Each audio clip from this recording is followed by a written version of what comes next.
Talova. Ya, tato to tara no ni te mo re fiafi. Yo. Ya, ona ni si fo ya vai ngai. E fi fa so ai pe. Yo. Ya, fa fe ro ila so tato watu no ma ro so fo manuia. Wo ma fai lava na wina atu nei tara no anga ma nei fa so. Ona le lang mai tato company on motonga. I funga lei.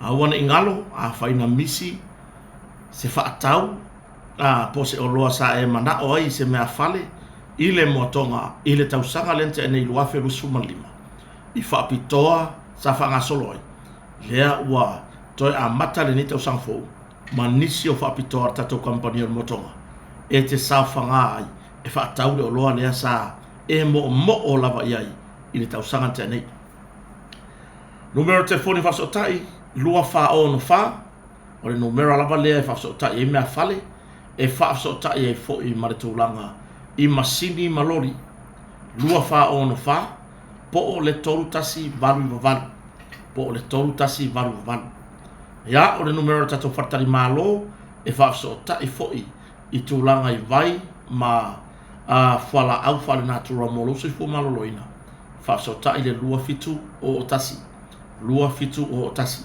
ia po o tatou i tūlau runga o pengata whailangi ia pe o na iai le Facebook page le Motonga Upholstery and Furnitures ia ma le Motonga Hotel tatou tatara noi ne mata upu ia i tūlanga lava i os whainga tanga runga malo le malo ia ma se tasi o tustusinga a le newspaper foi o le Samoa Observer ia po o le newspaper foi nei le ropo fe fa vai mai la kuskusina lea na fa pea ua ia ini tangi nisi o ainga o nisi o la to sa fa pe ona mo le o sfainga ya ona o tulanga ua faise se po ua o so faise se la to le la tata no ila le fiafi nei ya fa tai le fionga ya sala lube mata silava ya marfalatua ya la tango mo foi mono sufali matato company o motonga fa o pe ona lango e tato kan tala noanga kota marfaleo ya fa yangira wipuki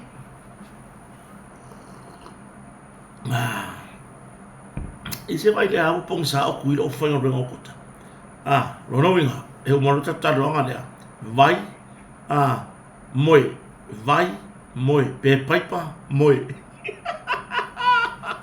ya tato tartano ole pa ngale fi fa so ia ole anga fa fatai mtanga longo malo ai mai se la fiona kom sina ya awane io tato fss io tato manatu ya mai le eleta ina fo i so unei la ngona fata wa fina ngalo ni so la tunu a faya la vai ole a sa we mai tau ile fatinonga fo ile fiona kom sina le tu mau mtanga longo o lo ia te mi nei ila o mai tau ia o lo le lava na fina ngalo mai elea ia ina fo e kota ia pe fo ila o so fata wa ma so lava la ngona ia a lava ne yo tato fa pe ole tau muli le fina ngalo lesi ile manatu lesi ole a tau muli so manatu i se fina ngalo sisi ai ile tulanga ia ile no fo sa moa ma le fatinonga pe ona ia tulanga yo fa inga me fa pena ya momoria le nga fa aftai i le tamari i fo watu lai mai i le taimi nei e tau avea ia tiute le fionga kom sina ia po le fionga ia le atau a Samuel o famsanga ia e tu sai fo i ma le fatinonga wa a mai tau atu i le tu lo fo i le tofa au pa au long tino Filippo i le taimi fo ia avea i ma kom sina o le fasili tele le tu lai mai lo ma fo fau lo lava manatu nawa o ai se wa so ai fa apel so fa inga e fatino ina le foi tamari i watula i mai po o se na te tau avea tiu te kom sina ai ile taimi o le na fo i tamari i sa tula i mai le ua mai alan kon karate pe fo i le e atangia mai i so manatu ma so langona pe fo i le i tele fa apel ni os fa inga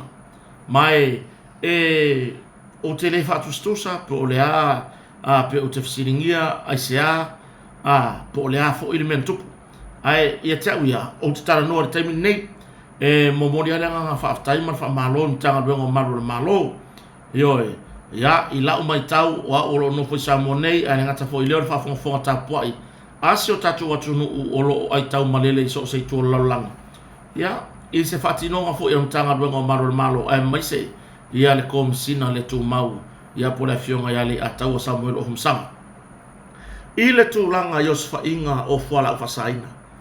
O le tātou mautau ave lea o lo ave taimi nei ia pui puia si o tātou watunu. Mai tūlanga I fuala ufasaina. Eoe, mai tūlanga I fuala ufasaina. Lea lai pe ona iei fo Iosfa inga sa whapea ona whatinoina I la fio anga o piu I whaleadidi. Ma lea na ripotia mai. E toa lima I la tau sa whapea ona tawhia mai. I le tūlanga o fuala ufasaina o le marijuana. Eoe. To lima I la tau to tasita mai tai mania li sto fa e I le va le luas futa sanga I le lima futa sanga le matutua le ala ripotia mai wa ta fia uma I la tau nei la lo vava ai ngan tanga ro malo e ta li ai le aso ia tutula I lumo fa stonga ia tu sai mamori yang ngan tanga renga o le fa sanga ya te la tau ya ai mamori fa malo man fa tai eoe o mori lava fa malo ma fa tai I la fionga kom sina le tu mau ya po le fionga ale atawa Samuel o fomsanga ai maise o le mtanga luenga malo e tu sai ma le tu langa o le tali bala au awai o le mea moni lava ia e le o feo ha ile mtanga luenga fa pea o lo o masa ili po feo lo fa ia tu langa fa la sai ia e mo I lava ai pe o le fa mo o mtanga luenga malo le pe ona tu walalo mai ai lava le fionga kom sina ma le team po le tatou mtanga luenga malo ina ia te soa ni atu le atunu o le ale soa ni le atunu o lo mana omia I le tūlanga o le ripotia o fea no fuanga o lo masalo mia le atunu o lo fatino ina ai tūlanga I fuala o fasai eoe ia lono wingala o le ngalu wenga fai fatasi a tātou le atunu lau tele ma le tātou mtanga luenga o malo eoe o le tātou ngā luenga fai fatasi eoe e le I o le o loi kuaku ku wai I piu fale a lirimba wa ai pe sao ai pe o ripoti o lo au mai le mamalo le atunu mai tua ya fio anga pule ngā li ma fai pule ma le mamalo lau tele le atunu lea o lo o fesoa soani tele e maua ini fa matalanga o na matanga luenga ina ia tu fatasia ma nga ia lo se tu langa so sfainga eoe e le fa pela kasi li poke sa ona ma fo fa lo matanga luenga le ho fa lo sfainga le ai e fa longo lava matanga luenga ma tilo eoe e mau tu lo se mau matanga luenga ua mau sali lo la tu tartonunga e sao ma e mauti noa le maua I o fuala o fasaina ona ta pena rola I o le osfainga eoe me le momori e lava le wha malo e le whaingo fia foi eoe e le ngatai lea tātou te mawhau alo ma whanau o si o tātou atunu ia e tofu whanau uma Samoa o lo I tutonu na tanga luenga o malo le malo ai a o ina o e whai whatinonga o ngā luenga nei ia e o le mea monia ia tātou te mawhau ia ona sa o haru foi mengi o so inga hapea ka ke mafau foi le pe ka ke koi foi mai pele ai e fa penale la ngona o tanga luenga eoe e fa penale la ngona I le tatou wa ai fa le mafau I le fati no ngan tanga luenga a fa ko ho ngos furu le o so sfainga ka ko ke le mai lo pe foi mai le ngos furu le tatou te le mai lo pe fa matai foi mai le ono sfuru lea o lo o yos fai awa foi tātou te le iloa le tūlanga I le tāpenanga mai a I la tou o lo solia tu la fono po lo o anga ia tuel so ia tūlanga los fai po fatali mai ni la malosi po fatali mai ni au penga mai anga ese me fa pena ma fa ono mai mau e soifua eoe tātou te le mai loa le mai ai fa fetai le loto toa o nei alo ma whanau ia e ui lava ina ile tūlanga fo ile inisio ila tau ua liki ei whamatalanga i tua. Ia lea lava ua whatino iei ia le pule a le tūlafono. Whamalolo mai ngā ruenga whangasolo susuenga. E oe. E ui na le folongo fie nei winga i le tātou mai tau atu. Ai whawhetai o lea lava ua whatino iei ngā ruenga le tūlafono. Ua lea before lava le tūlanga sinia. Ua lea before le tūlanga mawalunga i tofinga. E whai lea ma tali pupuni o le whatuai o na whai eise ngā yoinga. E oe. Lea lava ua whai eire ngā yoinga ma whai eire whai unga. Ale matanga luenga le whionga le komsina malana pūlenga. E wha malo lo mai i la ua nei sa wapeo na liki e whamtalanga. Ia ai mo mori fa malo man fa aftai. Ile tau ngofie le fai ngofie le tūlanga o le o i os whainga. Ai o lai loa i tūlanga ia upenga ma me whapenga. E oe. Ia o lea la to alima lea o moria matau fia i lalo lwava inga leo leo. Ile o so whainga i piu whale alili. Ia mamau ai tūlanga i fuala au whasaina o le marijuana. E oe. Marijuana. Ia lea fo i mai tau atu. Lea fo i maua i tamaitai i to tasi tamaitai le au mau mai fo i. Lea sa maua mai i los whainga lea. I le vau le lua sutausanga le lima sutausanga le mātutua i la taune. O se tūlanga whanonoa. O le mai tau atu. Ia tātou reporti ma tūlanga ia tātou was whainga o lo whangasolo. O lo o wā mata ona a ngā ia tuitua le tūlanga fuala o whasaina. E so sofa le tūlanga file mu o le pūlenga li ima whaipule. O le pūlenga li ima whaipule. O le a tātou tara no whala wa i tele lai le vaianga lea. A wae a whai o lea iai matai o lea iai la tau o lo o whaia upo le nuu. O lo o milo i ia i la tau nei o lo o whatawina fuala o whasaina pe fo i nei i le tūlanga fo i lea whaamapopoina tūlanga i fuala o whasaina. E fiu wā lai tau mawhai atu se nan, se ia le nā fiu anga po le nanu. E le fo iai se le ono lea. O lea wa iai ma matai to tonu. E oe. Wa iai ma ila tau o lo whaia upo le nu, rona winga. E fiu wā la lea fiu anga. Po o se nuu, i tu malo, e kalesia, e tau mawhai atu. Ina ia muli e sa vali o loo. Tātou ngā rurua i manutanga runga leo te te atu. I whala au whasaina. E lea ia se kaimila ka mai e mawai. Se tali. Ai ua nā o le whaati teleina. Ai i loo lava tani tolunga. I le leipe a maua. Ai maua mua i la tau nei. O matai. Po i la tau nei o loo whaia upore nuu. So se nuu lava po so se afio anga i so tato watu nuu. I samo nei. Ma whailo i se fofuanga. E oe. Ma whailo i ai se fofuanga. E le aia se senga o le pule ngā li ima whai pule. Male ngā luenga mtanga luenga malo le malo. O ali ima whai pule po matai tonu se afio anga. O ila tau ia o lo whai atu la fono e o lai fo le nu. E oe. Ma e fua uma tu la fono i tu la fono ale malo. Po tu la fono lo ngā lua i mtanga luenga leo leo. A whai lai fiwa e lua e aku le melea e leo i eise tu langa va ai atu se tūlanga li leo tūla i mai e. Lona winga. O le iai matai. O lo o iai tutonu. O whaalapat potonga nei. Po i la tau nei. O lo o a fie i fuala au whasaina. Lona winga. E whapena whanu matanga luenga leo leo. E fiu lava le fionga komsina. E tau mawhai mai. Ina ia whaititia. Ma ia sai la tau tulo le ngana. O lo o whatauina le tūlanga i fuala au whasaina. E whainga tā lava le ngā luenga, ona o lea iai la tau o lo o liki ma i whamtalanga i tua. Ma whainga tā i lava, ona maua i la tau u maulo a fia i whala u whasai.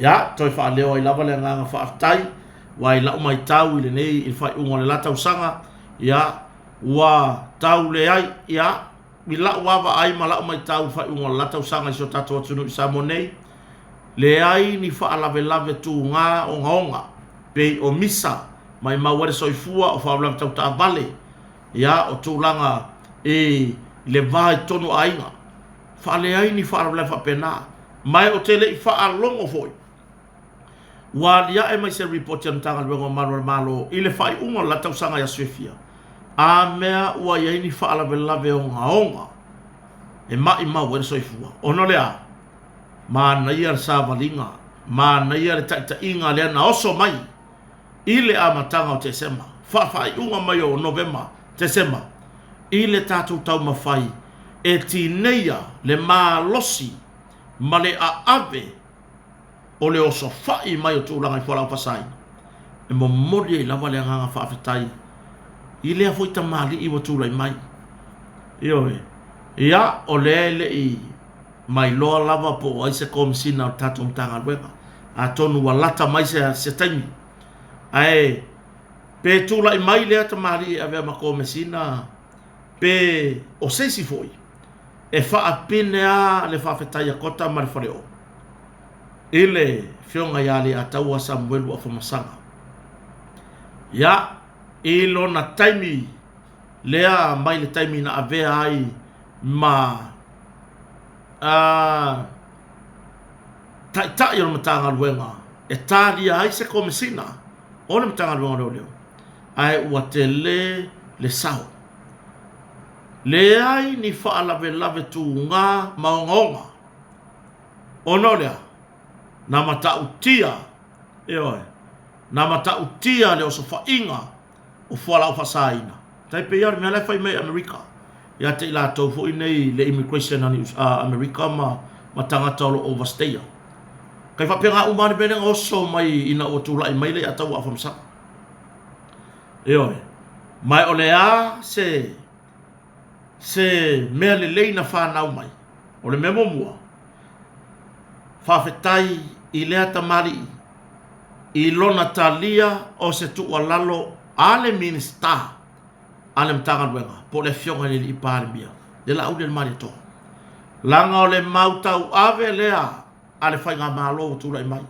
ai mai se le fionga ni i parmia ese le ili kaka o le fionga ni parmia i mene o fola o fasaina le alasa ave ai sana tu walalo ma ave ai sana fatonu mai mtanga luenga leo e tau wala i le komisina le tu mau o le fionga ya le ataua Samuel wa famsanga ina ia fa atino nga luenga nei la tu langa na ia e le fa apea na te ena pe fa apea na fa apea mai le wa filfilia ave ma komisina le tu mau se ye se taimi se tilo le ai ale nga ko vaie mai ai la matanga te sema fa unga November sau ya te sema on la makaukia le kaso ai le ngata ile ne ingalo ya te tatou le fesoso ani telefoi ale tamaita officer sili ole matanga luenga tiute ya fonti male lato au fenga luenga po le lato matanga luenga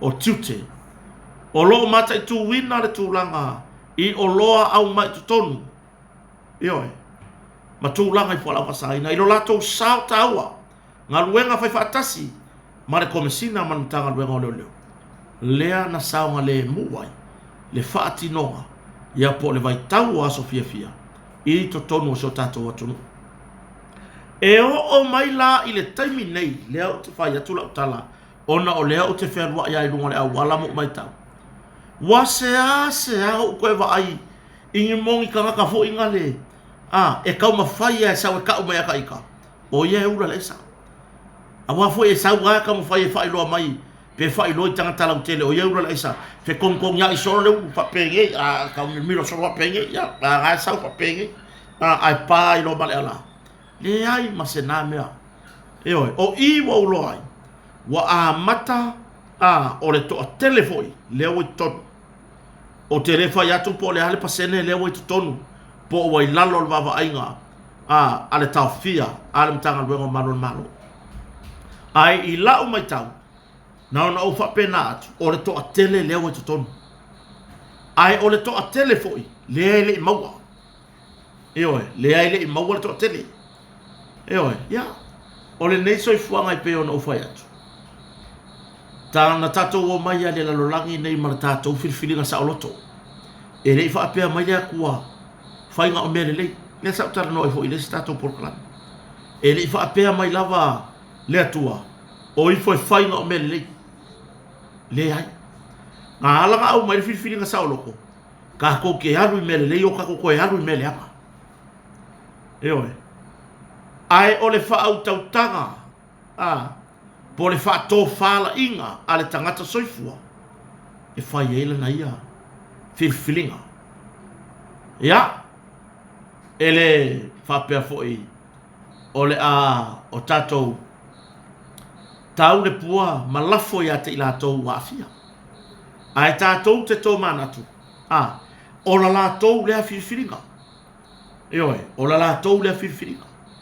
Mai o le au ngā foi o le maua. Ma ave tau fia a tonu o le au mai e se mawhauwhaunga le lei. Pe whaatino i whai li la ngona le lei whapea. Ia, le ua maua o le esa. Ka uwa lea lo ainga. Ka uwa lea se au whangau. Ioe. Ia, ua whai le sala lo ainga le no. Ma fua mai. I lo tango fia fuala o whasainga. Wa alu lo waka i lungo le ea. Ona fuala o fasaina. E umala o famsinonga leo te le to e tango iai. O i, lewa make up ai. Lo mafau fau. Po lea lau ngai o inga e fai. Ioi. Ia. O i la tau mafo i wa afia ma tau fia mai. Ia.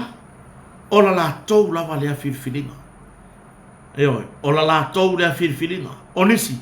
Pisa hau fia tofo i le o langa o nei meo fuala au fasaina. Eoe. Ai i lau tu ua lalu. Pea wha pea. E alu ai tau maua muni murid nei porkalame.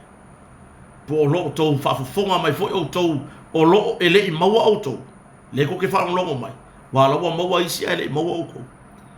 Wawe fai i lau filifilinga poto. E wha moe lava i le musumusunga lilo le anganga pa i o le atua. E oe, o lau e ngā whiwhiringa. Lo kango le fuala au whasahingo le isa, lo kango le mariwanga, lo kango le whangupia. E oe, lo kango le kapaa. Ai, ia tatau o na maua mai sau le sona. Mai lo tango fia o menei. Ai leo le wha a wawai pea. O na e fia ai loka kakala. Loka kakala. Ma fau o le ani lu i tau te tele mo oi molo wainga. Ioi. Mo oi molo wainga. Ia se futuanga nā kotaia mai i whaneo. Ai, i le taimi ia o aso fifia. Whaftai lava le fionga le pāmia. O ia foi. O le minsta o le mtanga luenga o malu le malo po le mtanga luenga o leo. Le fionga i le lau le maria toa. I lona anga alofa. Ma le moni o lona alofa i le atunu. Na ia ave ai se whaatonunga malosi. I le mtanga luenga o malu le malo e tau wala. I le komesina le tō mauna filifilia. E se ei mai e tau aveina tiuter komesina. Mo mori e fo i le nei taimi le anganga whaafetai. Ia i lea fo i tamali. O se ei mai e avea ma whaurulunga ntanga luenga mo le nei taimi a o tāria ai. Ia le fiilinga po o hai se o le a avea ma komesina. Whaafetai le a taua Samuel ua whamsanga. Whaafetai lo sa taua. E oe. Ia e ui lava fo ina. Fesoa ina. Ia lo tula i mai. O na onisi fo i o fina ngalo le atunu. Ia ai ei lava taktonunga. O oe o se. O se lupe whaalele fo i le atunu. I tūlanga fo i tūla fono. E oe. Ia ei lava fo i taktonunga. Ia. E. Oe o stangata mai. E te whaonga ina. Ia ni lu i tau te tele. Ua mawhai o na whasalalawina. Ina ia avea o se tūlanga le lei mo le anga i le numana i le whatinonga o launga ruenga. Ia ai la fua i nisio o tustusinga o nisio o finangalo whaali o le atunu. Ia e te sila fia i le otonu i le whatinonga o launga ruenga. fa malo ai mai se le matanga luenga atoa ia li I matamaita I malo le malo po alava o tautulanga tofi o lo tonga lue malo le ngā lue fa afetai le alo fai le atunu I le tūlanga I pe ona ia I tatou savalinga te e atu I fuala au fasaina o le mata upulona lua o le awalo mia ele tususinga newspaper ia le tūlanga whapea mai wa ia iniso le atunu ua whaaulu ni ala tau tangi whaasanga I le mtanga luengo malo le malo po le mtanga luengo leo leo e mafua mai I le inioso whainga mani tūlanga I le loka ina mai o I lato ai se o so whainga se loka se tai whapena ia le tususinga lea o le awhiwhi nei no so taa iei se sui wha moi na lava o le I tutonu o le mtanga luenga e le whailoa ina non suafa ma au mai ai se wha matalanga whapea e le ai se sao e le ai ni tūlanga ini mōlianga po ni tūlanga ini tangi whaulu ua whaulu atu e niso le atunu e tu sai ma mele walo mia sa mo observer Eoi. Ai longa e ala ngei ngusi pepa. Le awa umana au mai whaala wa tele ana leila e nisio o ala hata whaasala lau le lalolangi po le vaenga le media le lalolangi. Le tūlanga mata utia o le lala mua I lunga le fake news po o ripoti se mapipelo a le sa mo observer. Ai alu waku I sa mongi. Eoi. Ai ala whapeo whenga ngui. Ai o kari kongo I ka kari whafu. Ai sauna reporti rona te lenga. I le mai tau, ma le stat lenga whai. E atangi ai, o ka more kala pepelo.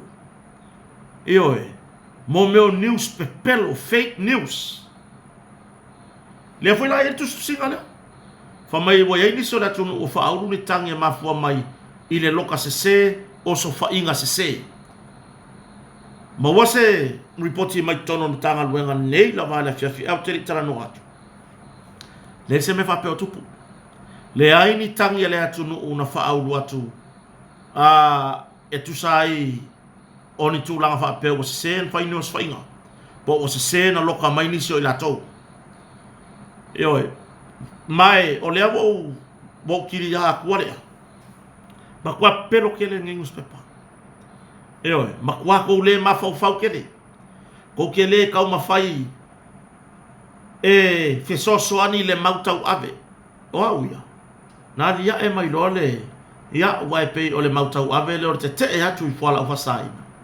Ia na pei na amata mea ai le ua ma e ana na kon karate ia por komsina taluai o tanga duengo malo. Le tō wha awa pa au longa tino Filipo. Le ala ua wha awa utaimine. Mai ua matua I o ula lango o lava uia iai. Mai tau fu tato porkalame, o le tele au tato porkalame. O te tala noa uia ne mata upulea. O te tau mawhai e tūlei pea. O no lea. Wa whaau sofia mo ngā luanga I loo nei tangata whataua. I loo wawa ai atu. O lea wa fua mai le tato ngā luanga. O lea wa tino mai le tato whatino ngā le whai.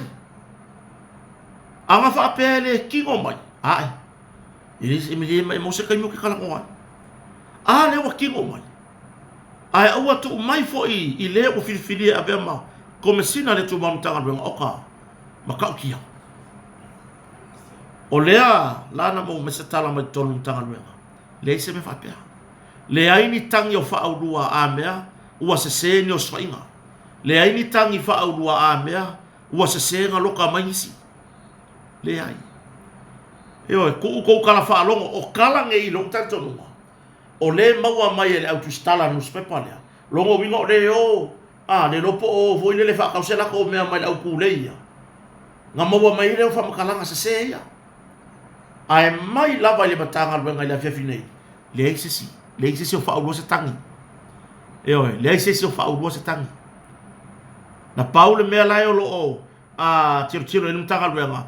O le wha mau popoina. O mo meo o a seta ma mea whapena na maua mai o sofa inga.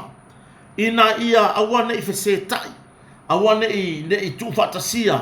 ma mea na maua mai lesi o sfaina. A wahaya mai o laptop, o telefoni, o uma mea o ngā electronics, whapena fo isi o sfaina, o leala, e tau mawhaile matanga luenga, ina ia mai o iore lei mea nei, ina ia saili atu wale mea nei le au mai ele matanga luenga tu tonu mea nei. Mai o se whaatou whala inga ua lewa na whaatino matanga luenga mai e se matanga o fie. O mea umai o loo maua mai whale o ila tou, o loo masaa loo o sofa ia ma maua mai tūlanga i whora whasai. E au mai umai tu tono matanga luenga. O na wa ai leo le matanga luenga, i tangi a nisi o le atunu, i a latou mea ua leilo loa. Taipei o pusa whainga luenga, o TV, pusa aisa, o ngā umu, masini tā lava lava, o uma mea tō tino, o loo iai tangi i le matanga luenga leo leo. E toi whiso o ta i la le matanga luenga leo leo, pe a mai tau watu, i mea iolo o mau watu i oswhainga. E taila lata i whakmatalanga, a i la tō e ana tangi nei. E oi, ona au mai rola ia lea, tilo tilo, o lau pusa aisa lea fa mai sole sao. O lau ki vira. E oi, o na whai ngō fia i fwoi la ia lea, o na maua mea tō tino i la tō uanga o ia. Ma o i fwoi, ua wha maoni ai, o le mele le ke le langa oi markare pe whare. O fuala au whasaina. Le ai au se kupe, ngā oi. Le ai au se kupe ulai le aisa, ka le per whale, si i kiwi ale aima. E ala wātātou te mai tau atu ai. I CCTV cameras ai si ainga, ua whapipi i o latou maota malawa. Ai mai se o luma o whale o loa. O le matau tia le nā lewa iai. E oi, mai, o lea ua tusi mai le observer, ua whaauru ni tangi a nisi, e mafua mai tua inga ni. O le loka se se, ma le oso whai se se. Whai mai le mtanga luenga o maro le malo, i se tala noanga ma se sui wha moe moina, e le sa o iatala. E le sa o iatala. Rono winga, so ye ko ki so e kupe me pelo. So ye ko ki koe kusikusi au rei ko me kusikusi ia kao. Kusi ko waka inua ngama ka koe ko ruam ko whangau. Kusi mai ka ko ai ngai ngong spepa. Wa fai o ko masasa i aku u. E oi. Wa fai o ko masasa i le whainga maru. A o lele alia e mai i le stats mai fafo. O kou lea wangu me la kasi mole mole pe pelo o tau tala ia te tusi. Tau unga na tato proklame nea fiafi por tato whasoa. Manu te reina le fiafi whafonfonga se o tato atunu. Whaftai tere le fionga ia sala lupe matisila baa. Ai mai se le wharetua. Ia le ala tango moa, foi maono sufali.